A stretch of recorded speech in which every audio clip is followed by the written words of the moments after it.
আচ্ছা, রসায়নের জগতে সবাইকে স্বাগতম। প্রথমেই বইয়ের তালিকাটা পেয়েছো নাকি তোমরা? বইয়ের তালিকাটা মনে হয় পাওনি না? আমি একটু তালিকাটা দিয়ে দিচ্ছি। এই প্রথমেই আমরা সাধারণত লেখকের নাম দেখেই তো বই কিনি। লেখকের নামটা আগে লিখি। লেখক, প্রকাশনা,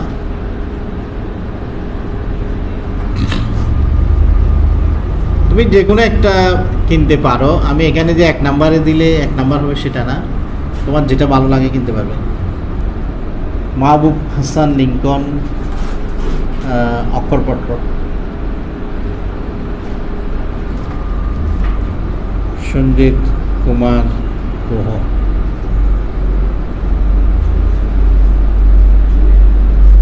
ফ্লেক্সার,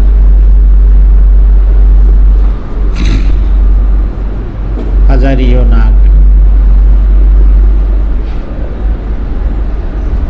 হাসান বুক হাউস,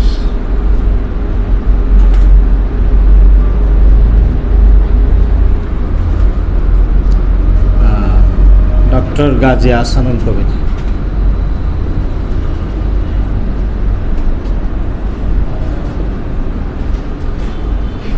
এটা হচ্ছে অ্যাবাকাস, অ্যাবাকাস প্রকাশনা।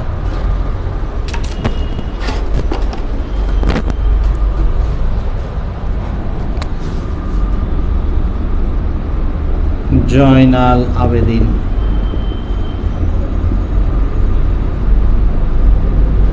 Quality publications, quality publications, Biplob Kumar Deb, Sanjit Kumar গুহার বিপ্লব কুমার দেব হচ্ছে তোমার নটরডেম কলেজের।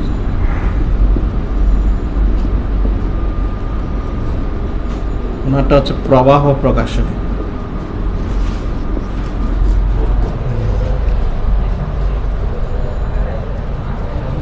ডক্টর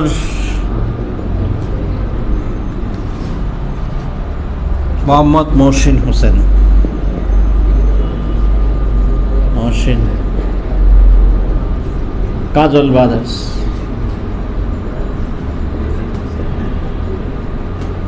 তোমরা এখানে এই প্রথম 4টার মধ্যে যে কোনো 2টা কিনতে পারো। প্রথম 4টায় বেশি চলে বাজারে।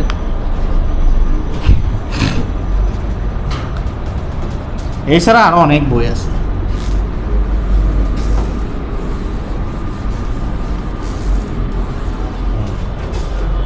লাইব্রেরিতে কিন্তু অনেক বই পাবে, যেমন ডক্টর মইস, বইপল্লী,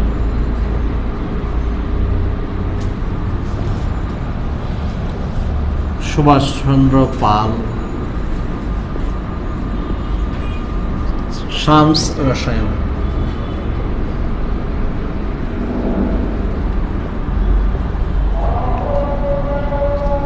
অলিউল্লাহ মোহাম্মদ আসমত গীর,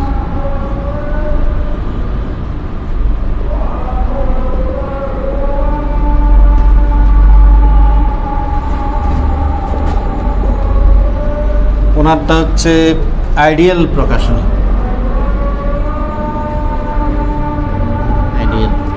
আর তোমাদের 9-10 বইটা লিখছেন বিদ্যুৎ কুমার, তাপস কুমার, মোকাদ্দেসুল, জাফর ইকবাল। ওনারা 5 জন আছে। কাইকোবাদ, ডক্টর মোহাম্মদ কাইকোবাদ, ওনারা মিলেই ক্লাস 9-10 বইটা লিখছেন।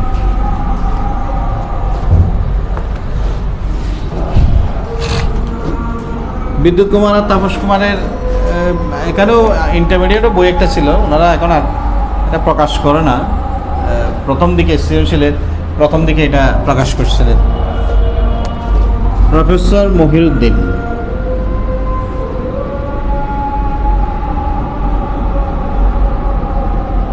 এটা A+, এরকম অনেক। ডক্টর আনোয়ার হোসেন,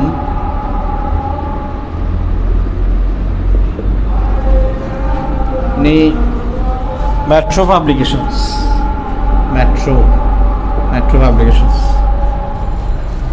আচ্ছা যাক, আরও অনেক আছে কিন্তু আর দিচ্ছি না। তারপর ইংলিশ ভার্সন, যারা নেবে অ্যাঙ্করেজ শাইন কলেজের ইংলিশ ভার্সনে ভর্তি হবে তাদের জন্য এস কে মিস্ত্রির আবার বাংলাও আছে কিন্তু, কালার ওয়েব প্রকাশনীর ওনার বাংলা ভার্সনও আছে, ইংলিশ ভার্সনও আছে। তারপর ডক্টর রবিউল হাসানের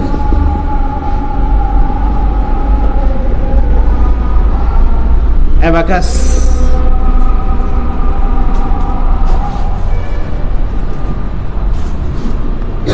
হারাদন্নাক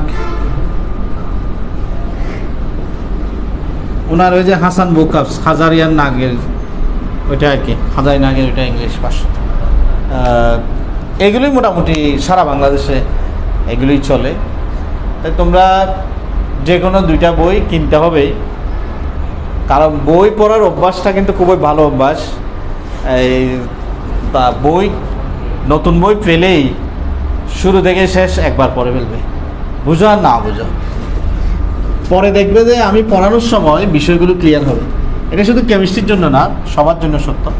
আমি এখানে যেগুলো লিখে দিচ্ছি এরকম প্রায় 17টা বই আছে, এগুলো সবগুলোই এনসিটিভি কর্তৃক অনুমোদিত, নির্ধারিত না। 9-10-এর মতো নির্ধারিত ছিল, হ্যাঁ এটাই কিনতে হবে, অনুমোদিত। তাই এগুলো সবগুলোই তোমাদের সিলেবাস অনুযায়ী লিখিত, তাই এখান থেকে যে কোনোটা তুমি পড়তে পারবে। আর যারা বুয়েটে টিকছে তাদের প্রথম পরামর্শ হচ্ছে তোমাদের টেক্সট বইটা শুরু থেকে শেষ পর্যন্ত পড়ে ফেলতে হবে, এটাই প্রথম পরামর্শ। কারণ ওখানে প্রশ্নগুলো এমন জায়গা থেকে করে যেগুলো সাধারণত স্টুডেন্টরা পড়ে না, কিন্তু বইয়ের ভিতরে আছে, লাইন বাই লাইন পড়ে ফেলতে হবে। তাই যে কোনো বই আমরা এই প্রথমে পেলেই একটু রিডিং পড়ে নেব, বুঝি না বুঝি আমরা রিডিং পড়ে ফেলবো। পরে যখন আমরা পড়াবো তখন দেখবে যে যেহেতু বিষয়গুলো তোমার আগে থেকে জানা আছে, তোমার কাছে বুঝতে সুবিধা হবে। একদম শূন্য থেকে শুরু করলে কিন্তু বুঝতে অসুবিধা হয়। যাক, আচ্ছা, এরপর এই আরও অনেক আলোচনা আসবে সেকেন্ড ক্লাসে। প্রথমত এই যে কেমিস্ট্রি আমরা কেন পড়ি, কেমিস্ট্রি কেন, বিষয়টা কেন আসলো, বা কেমিস্ট্রি পড়ে লাভ কী। আমাদের সময় ভার্সিটিতে বিজ্ঞান গ্রুপের স্টুডেন্টদের প্রথম পছন্দ হয়েছিল কেমিস্ট্রি। প্রথম 200 জনের মধ্যে থাকতে হবে যদি কেমিস্ট্রি পেতে হয়। সিট ছিল 105টা, 100টার মতো ছিল আর কি। 200 জনের মধ্যে থাকতে হবে, নাহলে পাবে না। আর প্রথম দিকে যারাই টিকতো ওরা সবাই কেমিস্ট্রি, অথবা মেয়েরা সাধারণত জুলজি, এই 2টা বিষয়কে প্রথম তালিকায় রাখতো। এখন তো অনেকগুলো বিষয় আসছে, তখন তো এতগুলো বিষয় ছিল না, অ্যাপ্লাইড ফিজিক্স ছিল না, বায়োকেমিস্ট্রি বা আরও অনেকগুলো বিষয় ছিল না, সাংবাদিকতাও ছিল না, আইআর ছিল না, অনেক কিছু ছিল না। তাই এই কেমিস্ট্রিটাই ছিল আমাদের প্রথম পছন্দ। এই কেন, কারণ আমি দেখছি তখন কেমিস্ট্রি থেকে যারা পাশ করে বের হতো এদের সবার আগে চাকরি হয়ে যেত। এমনকি আমার অনেক ক্লাসমেট কেমিস্ট্রি থেকে পাশ করে ব্যাংকে চাকরি করতেছে, যদিও বা এটা তার কর্মক্ষেত্রে কোনো কাজে লাগে না, কিন্তু জানে যে যারা কেমিস্ট্রি পড়ে ওরা একটু দক্ষ হয় সব বিষয়ে। সেজন্য এই কেমিস্ট্রির প্রতি সবার একটা ঝোঁক ছিল। আর কেমিস্ট চিন্তা করে দেখো, বাংলাদেশে যতগুলো শিল্প কারখানা আছে সবগুলোতে কেমিস্ট লাগবে। সার শিল্প, ওষুধ শিল্প, সিমেন্ট, গ্লাস, এমন কোনো ফ্যাক্টরি নাই যেখানে কিন্তু কেমিস্ট লাগবে না। কেমিস্ট অবশ্যই লাগবে, এবং ওষুধ শিল্প তো আরও বেশি লাগে। এরপর শিক্ষকতা পেশায়ও দেখবে কেমিস্ট্রি ওরাই বেশি শাইন করে সব জায়গায়। তারপর আমরা যদি বলি নোবেল প্রাইজের কথা, কেমিস্ট্রিতে কিন্তু নোবেল প্রাইজ আছে, অথচ তোমার অনেক বিষয়ে নাই। ফিজিক্সে আছে, কেমিস্ট্রিতে আছে, ইকোনমিক্সে আছে, শান্তিতে আছে, সাহিত্যে আছে, কিন্তু অনেক বিষয় তো নাই। তো কেমিস্ট্রির গুরুত্বটা বুঝতে পারছো তো। এবং চিকিৎসা বিজ্ঞানে একটা নোবেল প্রাইজ আছে। চিকিৎসা বিজ্ঞানে নোবেল প্রাইজটাও কিন্তু সাধারণত কেমিস্টরা পায়, কারণ কেমিস্টরাই জানে, বিশেষ করে বায়োকেমিস্টরা যে কোন ওষুধ কিভাবে শরীরে কাজ করে। এই জিনিসটা কেমিস্ট্রি বললে কিন্তু তুমি অর্ধেক ডাক্তার হয়ে যাবে, কারণ ডাক্তাররাও কিন্তু ওই কেমিক্যালগুলো মেকানিজম জানে না, এমনি লিখতে পারে, কিন্তু কেমিস্টটা বলতে পারে এটা কিভাবে শরীরে কাজ করবে, কোন সেলের সাথে কিভাবে বিক্রিয়া করবে, কতটুকু মাত্রায়। ইন্ডাস্ট্রিতে কেন লাগে, যেমন মনে করো একটা সাবান ফ্যাক্টরি, অনেক কাপড় কাচার সাবান দেখবে তোমার ত্বকের ক্ষয় করে, তাই এখানে তোমার পিএইচটা কন্ট্রোল করতে হবে। এটা কেমিস্ট্রাই পারে যে কতটুকু ক্ষার হলে এটা ত্বকের জন্য উপকারী হবে, ত্বকের ক্ষতি করবে না। এবার প্রত্যেকটা প্রসাধনী সামগ্রী, এই যে পারফিউম বলো, যেটাই বলো, অনেকেই দেখবে যে এগুলো চামড়া সমস্যা করে, বিভিন্ন প্রতিক্রিয়া দেখায়। কেমিস্ট্রা কিন্তু এগুলো কোয়ালিটি কন্ট্রোল করে দিতে হবে। ওরাই জানে যে কতটুকু মাত্রায় থাকতে হবে কোন উপাদানটা, এটা প্র্যাকটিশনের মাধ্যমে ওরা বের করতে পারে। তো সেই জন্য আমাদের কেমিস্ট্রির গুরুত্বটা অনেক বেশি।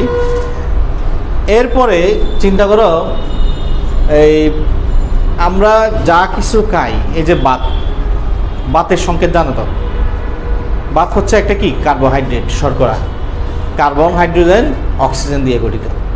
পানির সংকেত তো জানি। তা এমন কি আছে যেখানে কেমিস্ট্রি নাই? যেমন তোমার চশমা হচ্ছে কি সোডিয়াম সিলিকেট। তারপর তুমি যে জামাটা পরছো এটা কি সেলুলোজ। যে কলম দিয়ে লিখতেছো, এই যে কালি, এগুলো হচ্ছে ফেরাস লবণ, বিভিন্ন লবণের মিক্সারের ফলে বিভিন্ন কালার সৃষ্টি করে। প্রত্যেকটা জিনিসের মধ্যে কিন্তু তোমার কেমিস্ট্রির 118টা মৌল আছে।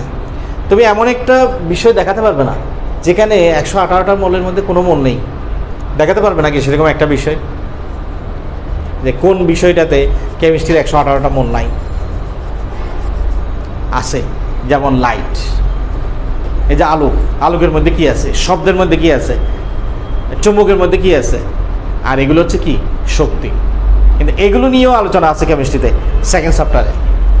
তোমরা যখন কোয়ালিটেটিভ কেমিস্ট্রি পড়বে দেখবে সেখানে এগুলো নিয়েও আলোচনা আছে। মানে পৃথিবীতে যা কিছু আছে সবগুলো দুই ভাগে বিভক্ত, একটা হচ্ছে পদার্থ, একটা হচ্ছে শক্তি। পদার্থের মধ্যে অবশ্যই 118টা মৌল থাকবেই, 118টা মৌলের মধ্যে কোনো না কোনো মৌল থাকবে।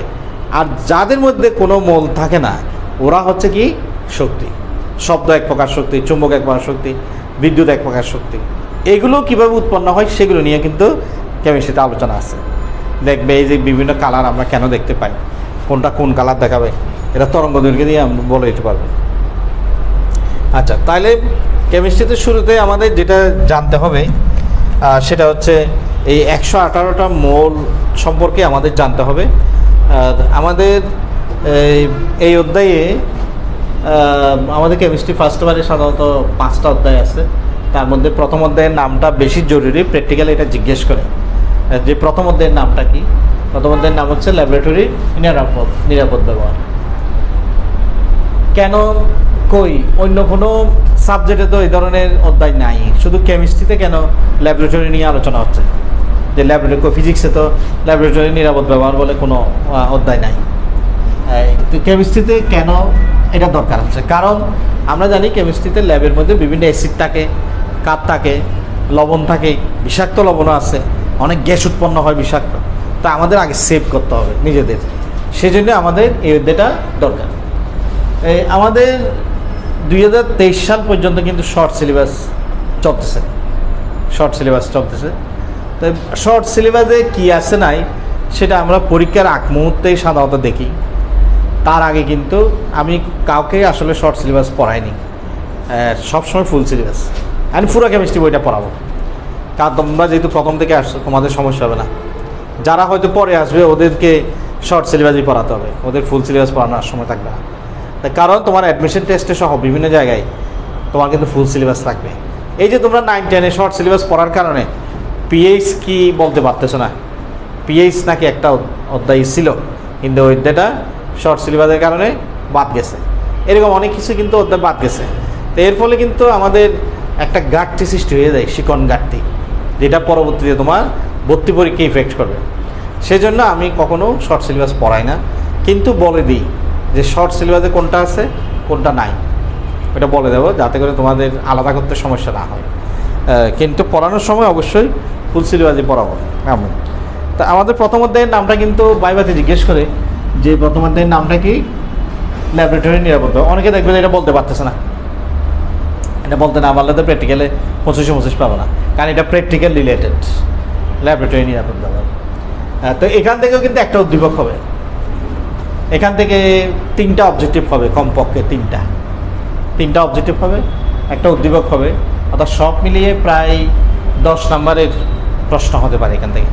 এই প্রথম অধ্যায় থেকে কিন্তু 100 নম্বরের মধ্যে 10 নম্বরের প্রশ্ন হতে পারে, তাই এটাকে অ্যাভয়েড করা যাবে না, এটা অবশ্যই আমাদের পড়তে হবে। অনেকে দেখা যায় কি আছে এখানে, কিন্তু কি না বললে তো জানবে না এখানে কি আছে, বললেই জানতে পারবে। তাই এটা তবে এই সবচেয়ে গুরুত্বপূর্ণ অধ্যায় হচ্ছে আমাদের 4র্থ অধ্যায়টা, এরপর হচ্ছে তৃতীয়, এরপর দ্বিতীয়, দ্বিতীয় থেকে দ্বিতীয়, তৃতীয়, চতুর্থ, এই 3টা খুব খুব ইম্পর্টেন্ট।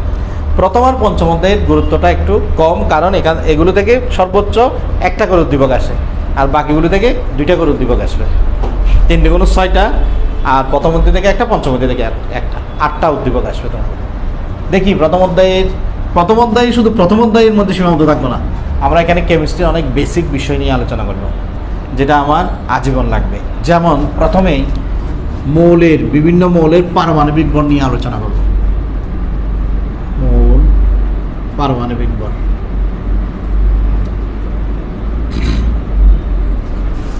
এরকম দেখো কয়টি মৌলের পারমাণবিক বল আমাকে শিখতে হবে। মোট 25টা মৌলের পারমাণবিক বল আমাকে শিখতে হবে, মুখস্থ রাখতে হবে কিন্তু একদম, কারণ এগুলো বিভিন্ন গাণিতিক সমস্যা সমাধানে তোমার প্রয়োজন হবে। ঠান্ডা লাগছে নাকি? ঠান্ডা লাগলে একটু বলিও। এসি বন্ধ করে দেবো? আচ্ছা,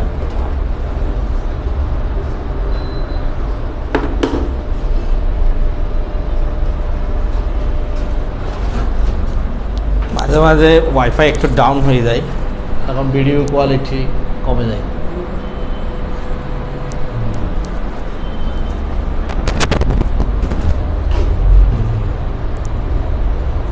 মৌল, পারমাণবিক বল,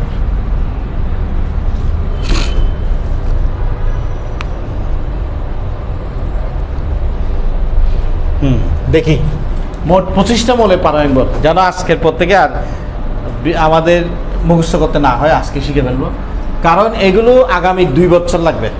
আমাদের মৌল তো 118টা মৌলের পারমাণবিক বল তো কখনোই সম্ভব না, কিন্তু অন্তত 25টা তো আমরা মুখস্থ রাখতে পারি। এই 25টার বাইরে কখনোই আসবে না, যেই প্রশ্নে আসুক, যেখান থেকে আসুক, এই 25টার ভিতরেই থাকবে। দেখো প্রথম পারমাণবিক বল, একটু ঝাপসা রাখতেছে কেন ভিডিও, একটু ঝাপসা লাগতেছে কেন?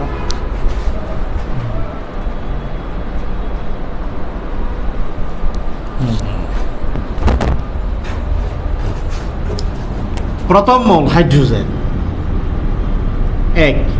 যদি আবার কিছু কিছু ক্ষেত্রে আমরা এটাকে 1.008 লিখি, সেটা খুব রিয়ার, কয়েকটা ক্ষেত্র, তাই 1ই মনে রাখো। আমি শুধুমাত্র যেগুলো আমাদের প্রয়োজনীয় সেগুলোই, এর বাইরে আর কিছু লিখবো না।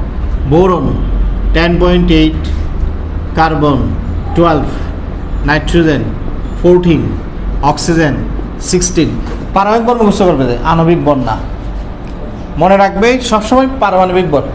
অনেকেই অক্সিজেনের আণবিক বল 32 মুখস্থ করো, এটা বিপজ্জনক। কেন বিপজ্জনক? তুমি যখন H2O লিখবে তখন আমার কি লাগে, অক্সিজেন তো একটা 16, এখানে 32 বসাই দিলে সর্বনাশ। কিন্তু যখন তুমি H2SO4 লিখবে তখন কত, 16 গুণ 4, তাহলে আমার মনে রাখতে হচ্ছে 16, 32 না। O2 হলে 16 গুণ 2, O3 হলে 16 গুণ 3, তাহলে মনে রাখতে হচ্ছে কি 16। 16টা হচ্ছে কি পারমাণবিক বল। মনে রাখবে আণবিক বল কখনোই মুখস্থ করবে না, মুখস্থ করবে যে পারমাণবিক বল, নাহলে কিন্তু গন্ডগোল লেগে যায়। যে বসানোর সময় আমি পারমাণবিক বলই বসাবো, যতটা তত দিয়ে গুণ দেবো, শেষ। এটাই আণবিক বল নয়। আণবিক বল মুখস্থ করবে যে যোগের আণবিক বল আবার নির্দিষ্ট, তাই আণবিক বল লাগে না। মেইন হচ্ছে কি পারমাণবিক বল। Hydrogen, boron, carbon, nitrogen, oxygen 1, 5, 6, 7, 8। Fluorine কয়টা গেল 1 2 3 3 3 6। তারপর নিয়ন আমাদের লাগবে না, নিয়নের কোনো যোগও নাই। চলে যাব সোডিয়াম 23, ম্যাগনেসিয়াম লাগবে 24, ম্যাগনেসিয়ামও লাগবে আমাদের। কয়টা গেল 3 3 3 6 7 8। এরপর অ্যালুমিনিয়াম লাগবে 27, সিলিকন লাগে না, সিলিকন দিয়ে কোনো রিয়াকশান বা কোনো বিক্রিয়া বা কোনো গাণিতিক সমস্যা হবে, তাই সিলিকনকে আমরা অ্যাভয়েড করতেছি। ফসফরাস লাগবে, ফসফরাস আমি শুধু যেগুলো লাগবে সেগুলোই 32 16। সালফার তো খুব খুব বেশি জরুরি, সালফার। ক্লোরিন আরও জরুরি। কত ক্লোরিন দেখি মনে আছে কিনা? ক্লোরিনের পারমাণবিক ভর 35.5। তারপর আর্গন তো লাগবে না, কোনো নিষ্ক্রিয় গ্যাসেরই কোনো বিক্রিয়া আসে না, এই জন্য এগুলো লাগে না। এরপর potassium 39.1, calcium 40, scandium, titanium, vanadium প্রয়োজন নেই। ক্রোমিয়াম 24 নম্বর মোল 52, ম্যাঙ্গানিজ 55। এই যে কিছু কিছু বিষয় আবার আমরা টেকনিক্যালি মনে রাখবো, যেমন ম্যাঙ্গানিজের বিষয়টা আমরা কৌতুকে চলে জেনে নিই যে ম্যাঙ্গানিজটা ম্যাঙ্গো থেকে আসছে। হ্যালো,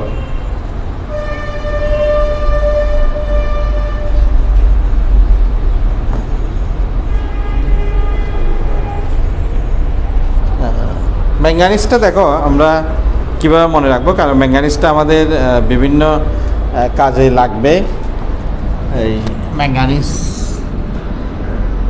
MANGO, ফলের রাজা। চারিদিকে তো ম্যাঙ্গোর সিজন চলতেছে না, এটা কেন বলি? এখানে কয় লেটার? 5 লেটার। ম্যাঙ্গানিজের সাথে 5 শব্দটা ওতপ্রোতভাবে জড়িত। দেখো তার পারমাণবিক সংখ্যা কত? 25, পারমাণবিক ভর কত? 55, দুটাই কিন্তু 5। এবং এই জারণ বিজারণ বিক্রিয়ায় KMnO4 শক্তিশালী একটা জারক, বহুল ব্যবহৃত একটা জারক। সেখানে দেখবে সে 5টা ইলেকট্রন গ্রহণ করবে। শুধু তাই না, ম্যাঙ্গানিজের ইলেকট্রন বিন্যাস লিখলে দেখতে পাবে তুমি তার ইলেকট্রন বিন্যাসে ডি অরবিটালে 5টা ইলেকট্রন থাকে, বাকি অরবিটালগুলো ফুলফিল। অর্থাৎ 5 শব্দটা ম্যাঙ্গানিজের জন্য একদম ওতপ্রোতভাবে জড়িত। এই ম্যাঙ্গানিজকে আমরা এভাবে মনে রাখবো 25 55। ক্রোমিয়াম ম্যাঙ্গানিজ থেকে হালকা, যেহেতু এটা আগে উপরে। আর আয়রন ম্যাঙ্গানিজ থেকে একটু বাড়ি, সামান্য বাড়ি। এই যে ম্যাঙ্গানিজেরটা কেন জরুরি দেখো, ম্যাঙ্গানিজের সাথে তুলনা করে আমি ক্রোমিয়ামেরটাও বলতে পারতেছি, আয়রনেরটাও বলতে পারতেছি। কারণ আয়রন ম্যাঙ্গানিজ থেকে সামান্য বাড়ি আর ক্রোমিয়াম ম্যাঙ্গানিজ থেকে হালকা। কারণ এই 3টা জারণ বিজারণ বিক্রিয়ায় খুব বেশি লাগবে। এই 3টা, একটা পটাশিয়াম ডাইক্রোমেট, একটা পটাশিয়াম পারম্যাঙ্গানেট, একটা ফেরাস সালফেট, এগুলোই জারণ বিজারণ বিক্রিয়ায় বেশি প্রয়োজন হয় এই 3জনকে। আচ্ছা, এরপর আয়রনের পরে আমরা কোবাল্ট, না কোনো কাজেই লাগে না। কোবাল্ট দিয়ে কোনো বিক্রিয়া আমার লাগতেছে না, মেমোরিতে আসতেছে না, অর্থাৎ লাগবে না। আগামী 2 বছর কোবাল্ট লাগবে না। কিন্তু নিকেল লাগবে 58.7। নিকেল কোথায় লাগে? নিকেল লাগে তো তোমার ইলেকট্রোপ্ল্যাটিংয়ে, তোমার গড়ির চেনের উপর নিকেলের প্রলেপ দেওয়ার সময় নিকেলের পারমাণবিক ভরটা লাগবে 58.7।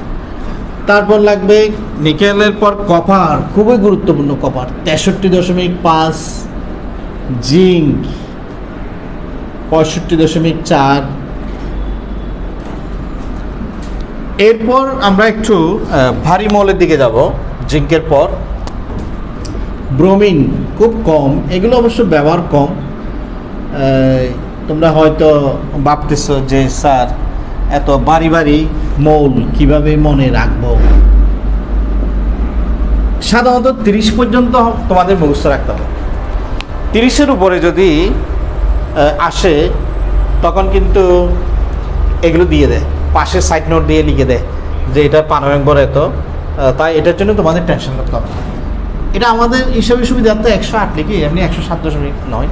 108 লিখে থাকে। একটা হচ্ছে আয়োডিন, আয়োডিনও সেম, একটা 126.9, আমাদের হিসাবের সুবিধার্থে 127 লিখে থাকি। এরপর সবচেয়ে বাড়ি দুইটা মল, গোল্ড আর মার্কারি। গোল্ড 197 আর এটা 200ই লিখি, তারপরেও এমনি অ্যাকুরেটলি 200.6।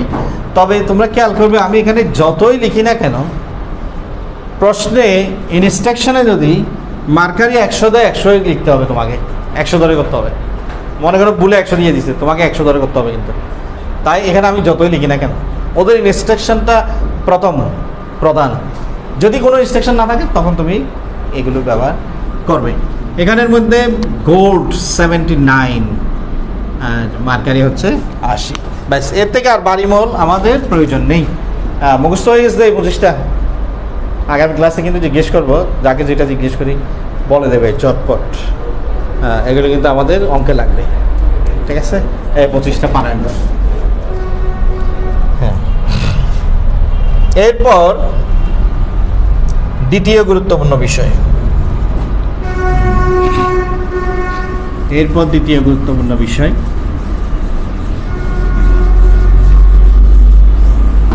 প্রথম গুরুত্বপূর্ণ বিষয় হচ্ছে পারমাণবিক বল, দ্বিতীয় গুরুত্বপূর্ণ বিষয় হচ্ছে পারমাণবিক সংখ্যা। 2 নম্বরে পারমাণবিক সংখ্যা।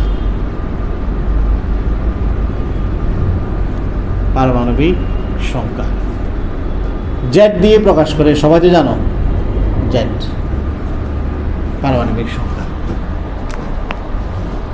এই তোমাকে যদি কেউ জিজ্ঞেস করে যে সোডিয়ামের পারমাণবিক সংখ্যা 11 কেন, কি বলবে? বাইরে কিন্তু জিজ্ঞেস করতে পারে যে সোডিয়ামের পারমাণবিক সংখ্যা 11 কেন, জিঙ্কের পারমাণবিক সংখ্যা 30 কেন, কপারের পারমাণবিক সংখ্যা 29 কেন? মানে মেধা তালিকায় সেই 30 নম্বরে, হাইড্রোজেন সবচেয়ে মেধাবী রোল 1, তাই পারমাণবিক সংখ্যা 1, এরকম, নাকি অন্য কোনো কারণ আছে? এই পারমাণবিক সংখ্যাটা আসলে কি? হ্যাঁ, পারমাণবিক সংখ্যাটা হচ্ছে প্রোটন সংখ্যা। কোনো মৌলের নিউক্লিয়াসে বিদ্যমান প্রোটন সংখ্যাকেই পারমাণবিক সংখ্যা বলে। তাই প্রোটন সংখ্যাই পারমাণবিক সংখ্যা। প্রোটন সংখ্যাই হচ্ছে পারমাণবিক সংখ্যা। তাই জটপট বলতে পারলে কিন্তু 25। যদি জিজ্ঞেস করো যে সোডিয়াম পারমাণবিক সংখ্যা 11 কেন, তুমি যদি জটপট বলতে পারো যে সোডিয়ামের নিউক্লিয়াসে 11টা প্রোটন আছে, তাই ব্যাস, প্রোটন সংখ্যাই পারমাণবিক সংখ্যা।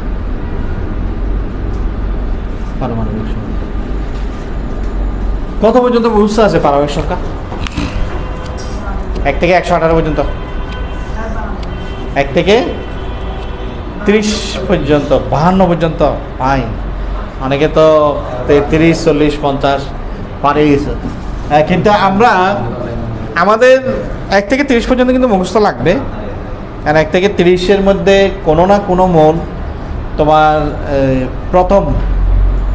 প্রথম মানে গ্রুপের প্রথম, সেজন্য 1 থেকে 30 তো অবশ্যই মুখস্থ রাখতেই হবে, 1 থেকে 30 পর্যন্ত।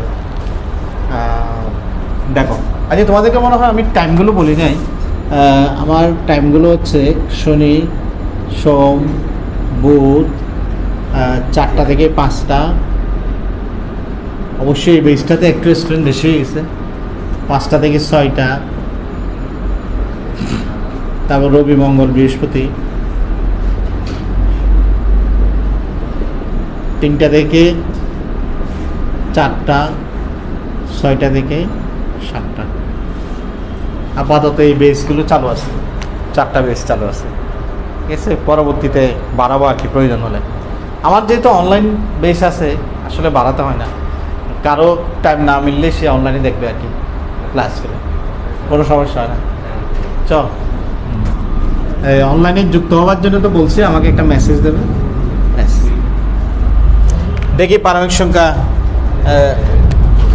কীভাবে বের করে। প্রথমত এই পর্যায় সারণী সম্পর্কে নিশ্চয়ই সবার একটা ভালো ধারণা আছে। পর্যায় সারণী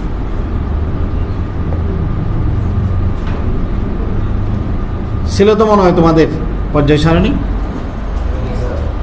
পর্যায় সারণীতে প্রথম পর্যায়ে কয়টা মৌল ছিল? মাত্র 2টা। দ্বিতীয় পর্যায়ে মাত্র 8টা, তৃতীয় পর্যায়েও 8টা, চতুর্থ পর্যায়ে 18টা, পঞ্চম 18টা, ষষ্ঠ 32, সপ্তম 32। এটা সবাই জানি না? 2, 8, 8, 18, 18, 32। প্রথম পর্যায়ে মাত্র 2টা, টোটাল কয়টা হয়? 118টা। টোটাল 118টা মূল আছে, তার মধ্যে এভাবে 2, 8, 8, 18, 18, 32। এখন এই কিভাবে এটা কাজে লাগাবো আমি? গ্রুপ 1 আমি যখন সেকেন্ড চ্যাপ্টার ইলেকট্রন বিন্যাস পড়াবো, তখন প্রায় সবগুলো ইলেকট্রন বিন্যাস কিন্তু তোমাদের শেখাবো, তখনও কিন্তু এই পারমাণবিক সংখ্যাটা প্রয়োজন হবে। গ্রুপ 1-এর মলগুলো হচ্ছে hydrogen, lithium, sodium, potassium, rubidium, caesium, francium. হালিনাকে রবি স্যার পড়ায়। কোন স্যার পড়ায়? রবি, আরবি, রুবিডিয়াম, রবি স্যার পড়ায়। এখানে তুমি শুধু হাইড্রোজেনেরটা জানলেই যথেষ্ট, বাকিগুলো অটোমেটিক চলে আসবে। 2, 8, 8, 18, 18, 32। 2 আর 1-এ 3, 8 আর 3-এ 11, 11 আর 8-এ 19, 19 আর 18, 37, 37 আর 18, 55, 55 আর 32-এ 27। এক লাভে তুমি 87 নম্বরে চলে গেছো, পুরো গ্রুপ তোমার আয়ত্তে চলে আসছে। এটা শুধু গ্রুপ 1-এর জন্য না, প্রত্যেক গ্রুপের জন্য সত্য এই সিস্টেমটা। মানে প্রত্যেক গ্রুপের মোলের পারমাণবিক সংখ্যা তুমি এখন পারবে। গ্রুপ 2 বিরিয়ানি, মোগলাই, কাবাব সরিয়ে বাটিতে রাখো। এখানেও তুমি শুধু বেরিলিয়ামেরটা জানলেই যথেষ্ট। Hydrogen, helium, lithium, beryllium. Beryllium হচ্ছে কত? 4। হাইড্রোজেন, হিলিয়াম, লিথিয়াম, বেরিলিয়াম 4 না? চিন্তা করো, বেরিলিয়াম হচ্ছে দ্বিতীয় পর্যায়ের মোল, প্রথম না। কারণ হাইড্রোজেন, হিলিয়াম হচ্ছে প্রথম পর্যায়ে, মাত্র 2টা। বেরিলিয়াম দ্বিতীয় পর্যায়ের শুরুর দিকে মোল। যেহেতু বেরিলিয়ামটা দ্বিতীয় পর্যায়ের মোল, প্রথম পর্যায়ে তো বাদ, প্রথম পর্যায়ে আর হিসেবে আসবে না, দ্বিতীয় পর্যায়ে থেকে হিসাব শুরু হবে। 8, 8, 18, 18, 32। রেডিয়াম কত আসে বলে ফেলো তো। এই সিস্টেমে যদি আমি যাই, 8, 4, 12, ম্যাগনেসিয়াম 12, ঠিক আছে তো? 12 আর 8, 20, ক্যালসিয়াম 20, স্ট্রনসিয়াম, বেরিয়াম, রেডিয়াম। এটা গেল গ্রুপ 1, 2। লাস্টে আছে নিষ্ক্রিয় গ্যাস, গ্রুপ 18, 18 নম্বর গ্রুপে আছে নিষ্ক্রিয় gas. Helium, neon, argon, krypton, xenon, radon, oganesson. Last mole oganesson. তুমি ওগানেসনের পারমাণবিক সংখ্যা বলে দিতে পারবে, শুধু হিলিয়ামেরটা জানলে হবে। হিলিয়াম দিয়ে তো প্রথম পর্যায়ে শেষ। 8, 8, 18, 18, 32, আরও লাগলে 32। তুমি এখন সবার পারমাণবিক সংখ্যা তোমার হাতের মুঠোয়। 8, 2, 10, 10, 8, 18, 36, 54, 86, 118। ওগানেসন হচ্ছে 118। তা আমি যে কোনো গ্রুপের প্রত্যেকটা মৌলের পারমাণবিক সংখ্যা বলে দিতে পারবো যদি ওই গ্রুপের প্রথম সদস্যের পারমাণবিক সংখ্যা তোমার জানা থাকে। ঠিক একইভাবে halogen, chlorine, chlorine, bromine, iodine, astatine, tennessine, 117। অর্থাৎ হ্যালোজেনগুলো নিউক্লিয়াসের আগে তো ওগুলো এক এক কম হবে আর কি। টেরাসিন হবে 117, অ্যাস্টাটিন 85, আয়োডিন 53, ব্রোমিন 35। সমস্ত হ্যালোজেনগুলো তুমি বের করে ফেলতে পারবে। যাক, এটাই হচ্ছে আমাদের শর্ট টেকনিক, দ্রুতগামী পদ্ধতি, যে অনেক বড় বড় পারমাণবিক সংখ্যা তোমার আয়ত্তে চলে আসছে, পুরো একটা গ্রুপ তোমার আয়ত্তে চলে আসছে। তো আমাকে 1 থেকে 30 পর্যন্ত কেন শিখতে হবে? এখানে তো দেখা যাচ্ছে এগুলো ছোটো ছোটো 1, 2, 4। 1 থেকে 30 শিখতে হয় বিশেষ করে ডি ব্লক মৌলগুলোর জন্য।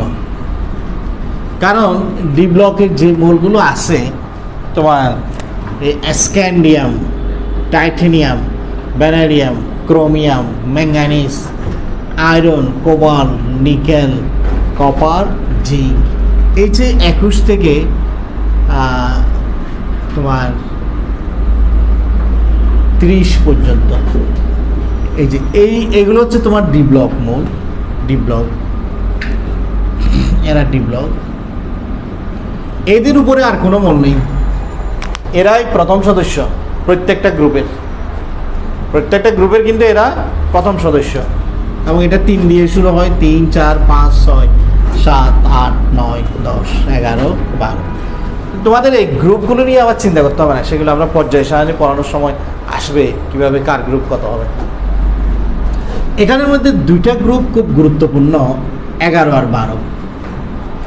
গ্রুপ 11, দেখো কপারের উপরে কিন্তু আর কেউ নেই, তাই কপার জানলে তুমি এর নিচেরগুলো বলতে পারবে। এই জন্য আমার 30 পর্যন্ত শিখতে হয়।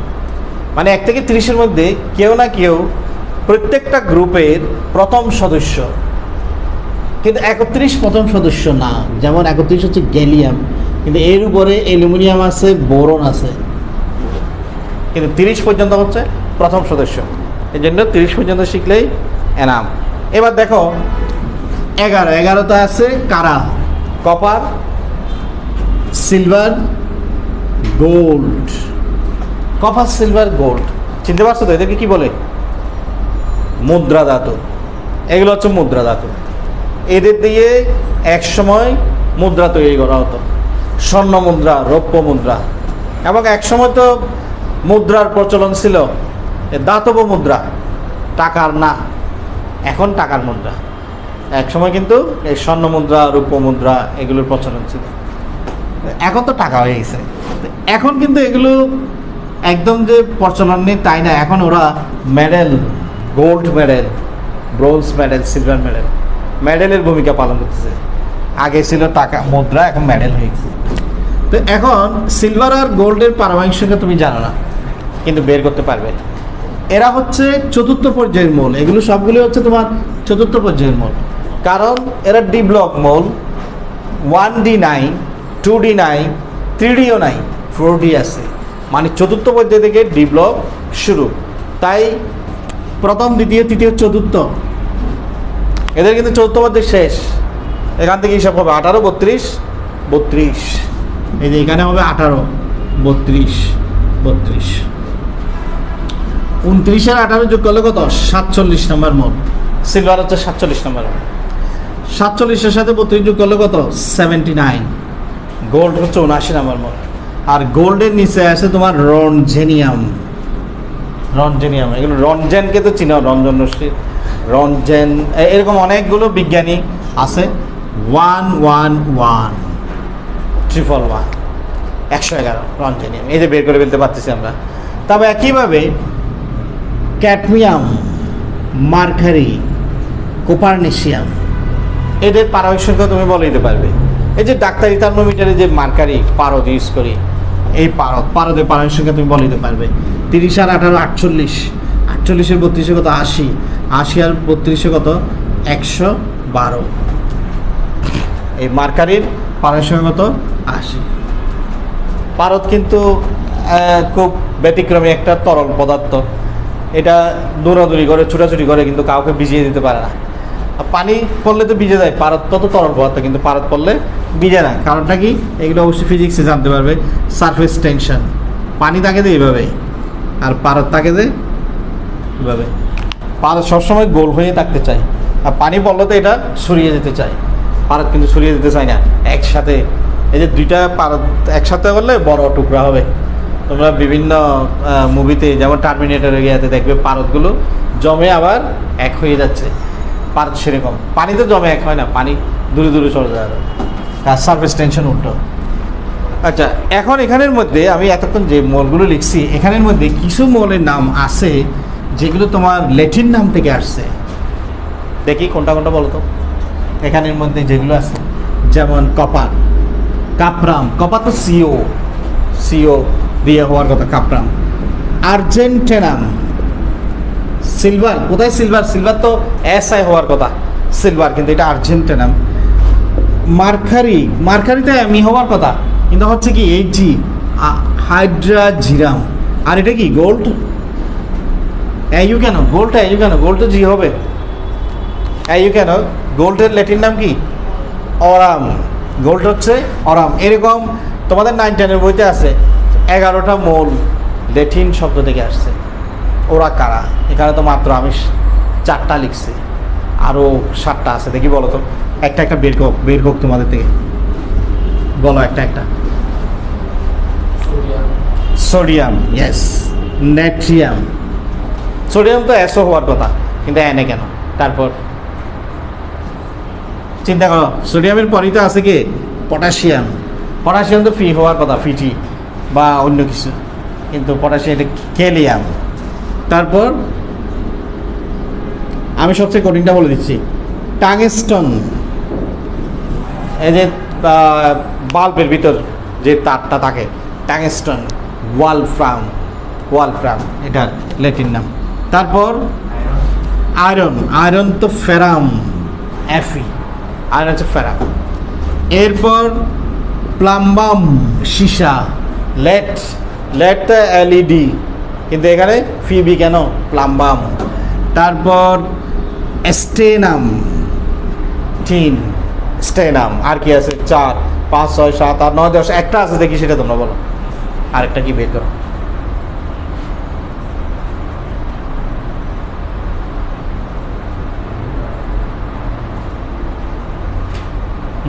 একটা কি?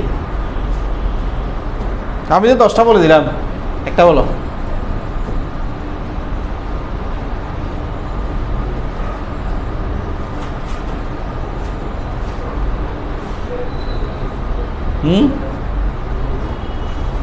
মাথায় আসছে না? আমাকে তো আবার দেখতে হবে। একটু আগে তো লিখে দিলাম 11টা।